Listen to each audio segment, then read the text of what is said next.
క్షమించండి, తప్పు జరిగింది. తప్పిదం ఎవరిదైనా మా హయాంలో అనుకోని సంఘటన జరిగింది. ఓ నాయకుడికి ఎన్ని గట్స్ ఉంటే ఈ మాట చెబుతారు? ఎంత నిబద్ధత ఉంటే ఒక ప్రభుత్వ పెద్ద ఇంత గొప్పగా స్పందిస్తారు? ఎక్కడ నెగ్గాలో కాదు, ఎక్కడ తగ్గాలో తెలిసిన వాడే నాయకుడు అన్నట్టుగా తిరుమల తొక్కిసలాట ఘటనపై పవన్ కళ్యాణ్ స్పందించిన తీరు ఇప్పుడు తెలుగు రాష్ట్రాల్లో ఇలాంటి చర్చకి దారితీసింది.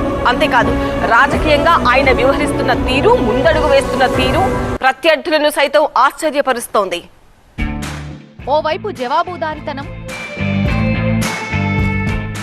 మరోవైపు బాధ్యత. విపక్షానికి ఛాన్స్ ఇవ్వని జనసేనాని.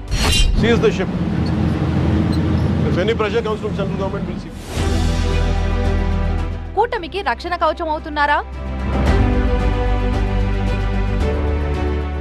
ప్రశ్నించడం వేరు, విమర్శించడము వేరు. ప్రశ్నిస్తే విమర్శించినట్టు ఎంత మాత్రం కాదు.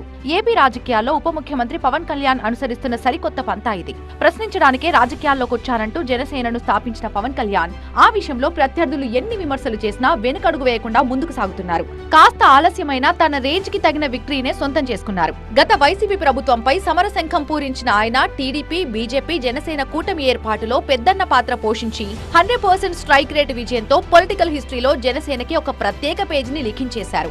కూటమి ప్రభుత్వం ఏర్పాటయ్యాక డిప్యూటీ సీఎంగా కీలక బాధ్యతలు చేపట్టిన ఆయన తన తత్వాన్ని మాత్రం వీడలేదు. అధికారంలోకి వచ్చేసాం, ఏం చేసినా చెల్లిపోతుందనే ధోరణిని అసలు దరిచేరనివ్వటం లేదు.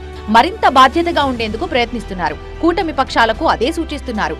కూటమికి సంబంధించిన ఏ విషయంలోనైనా ఆయన స్పందించిన తీరు ఇదే స్పష్టం చేస్తోంది.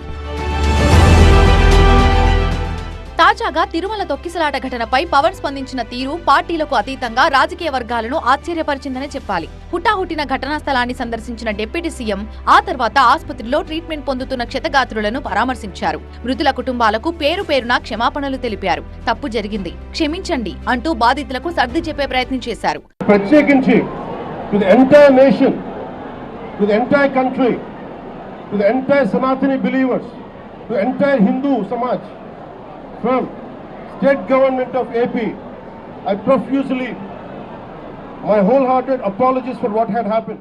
అంతేకాదు, నిర్లక్ష్యం ఎవరిదైనా తప్పు జరిగిపోయిందంటూ మీడియా ముఖంగానూ చేతులు జోడించి ప్రజలను క్షమాపణ కోరారు.